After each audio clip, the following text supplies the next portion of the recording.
Welcome back, Tuesday Live with Lisa, and yes, I'm sitting in the office because I haven't had a chance to leave yet, but I definitely love this time of the week where I get to actually have a little chat and hopefully you guys be throwing me hashtag live if you're here right now, and hashtag replay if you're on the catch up. I really enjoy seeing who's showing up, who wants hints, who wants tips, and helping everyone out. That's what I'm passionate about. So if you saw my Facebook post earlier this afternoon, you'd know that what I'm talking about tonight is foot-hip connection, which I have spoken about before, and I will speak about again because this is something that gets missed a lot when we're treating a hip problem or a lower back problem.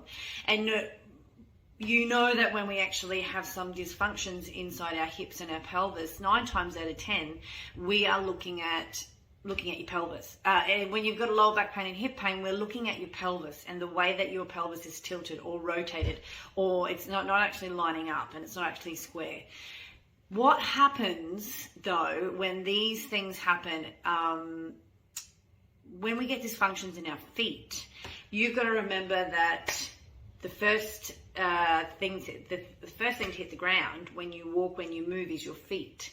They take the impact. They drive you forward. They take the force of your body weight and the reaction time that you go forward in your propulsion, whether it's walking or jumping, hopping, skipping, falling, whatever it is. How stable are your feet? And what are your feet actually doing? And how are they actually creating stability going all the way up to your hips? Do a little test for me. What I want you to do is when you lie down in bed tonight, lie down in bed and just let your feet flop to the side. I want you to actually have a little sneaky look, lift your head up and actually see, does one rotate a little bit more than the other one? Are they actually like stiff straight like this, or are they a little bit relaxed? Is one off? Do they match? Do they not match? 9 times out of 10, again, 9 times out of 10, we're looking at that's how your hip is falling also. So is your hip internally rotated in or externally rotated? Is one foot longer than the other? Is that hip hitched up higher? So if your right foot is shorter, then your right hip is higher. And then this creates a lot more dysfunction driving up your body. Because, and I've said it before and I'll say it again, you know, we all think that going for a walk is one of the gentlest things that we can do in our body, which is fine. But what is happening down here in your foot to move you forward? So if we're uneven, then we just continually have a percentage of limping the whole time, which then puts more force on our pelvis and then creates more dysfunction through your muscles. Okay, but what I'm here to talk to you about is that foot-hip connection. So if your feet, these are your feet obviously, have pronated, right? So we're rolling slightly in. Then what happens to your knees? They roll slightly in because what is going on with your feet aligns all the way up your body. So if your feet are slightly rotated in, your knees are slightly rotated in, and so is your hips. You might have just one foot rotated in, which means one knee is in, one hip is rotated in, which means now this foot has to work harder. Then the good foot turns into the bad foot because we're not working evenly. I hope that makes sense. Shoot me a little thumbs up in the comments below if that makes sense and you actually are keeping up with what I'm talking about. So no, not fixing your foot is going to fix your hip problem, but before you get your pain eliminated, your foot mobility must be assessed. Do you have full range of motion in your ankle? Therefore, how much rotation do you have in your hip? It's not going to match the rotation because there might be something going on in the hip joint of yours. But if you actually have full mobility in your foot, then you're actually winning when you go walking, aren't you?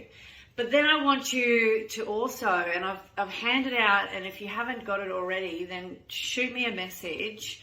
I have foot and ankle mobility training session. And that's old news. We've done that, right? So whoever put their hand up and got it, I hope that you're still doing it because your feet are so important. But not only do we have to create the mobility in our foot, have you ever thought about what happens in the front of our body opposed to the back of our body. So we know that underneath your foot there's plantar band, okay? And that gets tight. We get plantar fasciitis. Your ankle might be stiff. You've had an ankle injury, so you've got lack of rotation in your ankle, which means your calves are tight, your hamstrings are tight, pulling on your pelvis, right? And I've been through that before in a previous training, that as long as your calves are tight, so is your back. So check that out. But what I haven't spoken to you about is all the little ligaments and tendons that run up along the shins at the front of your body, plus the metatarsals on the top of your foot, and then coming up to your quads, to your adductors, to your ITB. Is your ITB overactive? Well, what we need to do is actually get everything from the top of your foot running all the way up to your hip to become active again. And take the pressure off the back of your body, because that's how the body works in an opposing fashion, right? With that cross section. So we need to actually be looking at how is that foot active?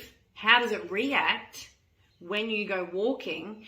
And do you have to take less pressure off the back of your leg and create extra activation in the front of your leg? Because these ones might have gone, this is your shin, by the way. I'm using this as a foot and this is a shin. So many people have come to me thinking they have got shin splints because they've been running or they've changed shoes and they've got shin splints.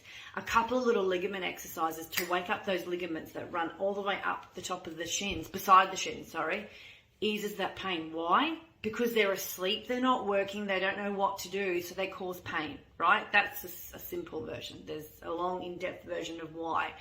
But it's weak, so we've got pain. Overactivity causes pain too, but let's get the top of your foot. When's the last time you actually focused on the top of your foot, your metatarsals here, and running up into your ankle joint and then into your shins?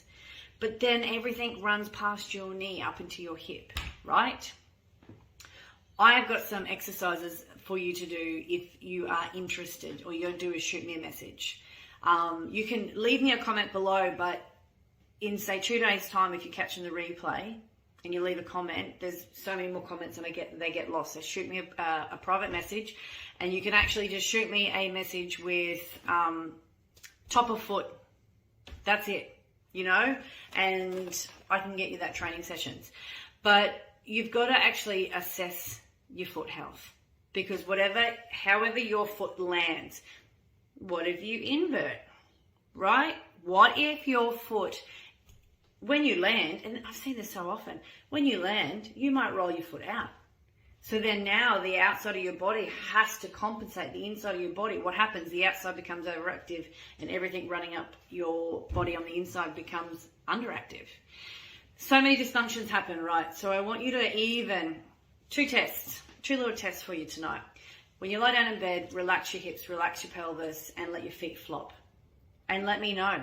Pop it in the comments even. Come back tomorrow into the group and pop them in the comments. Even, uneven, right, longer, left, turning out, whatever you want to do, pop them in the comments, because I'd love to see it. The other test, go and have a look at your runners, your walking shoes, whatever you walk in, and take a little look at the back of them. So pop them down on a chair or whatever and have a look at the back of them. One might roll out, one might roll in, or they both might roll in. And this is the true test of how your feet are. How do your feet react when you're walking? Let's say you go walking with Deborah next door for an hour, but one's rolling in and one's rolling out. What are you going to do? You're hurting your body more so. The overactivity and underactivity. You might come home and think, oh, my back's a bit sore. Must have walked too fast today.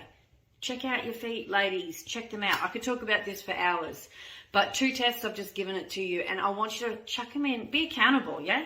Let's fix this stuff. Be accountable. Chuck it in the comments below. If you go and do it tonight, if you go and do it in a week's time, pop it in the comments.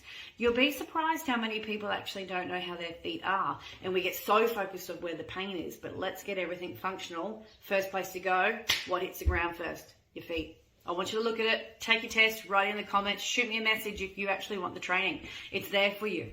You may as well strengthen the front of your foot. Anywho, that's me out. I'm nearly hitting 10 minutes, and I know that we might get bored after 10 minutes. Shoot all those comments in. Shoot me a message. Stay active, ladies. Stay pain-free. Stay on the journey. Stay motivated. And if you can't stay motivated, find out how you can get the accountability. Do you know, consistency will win every time. Loving you guys. Talk to you soon.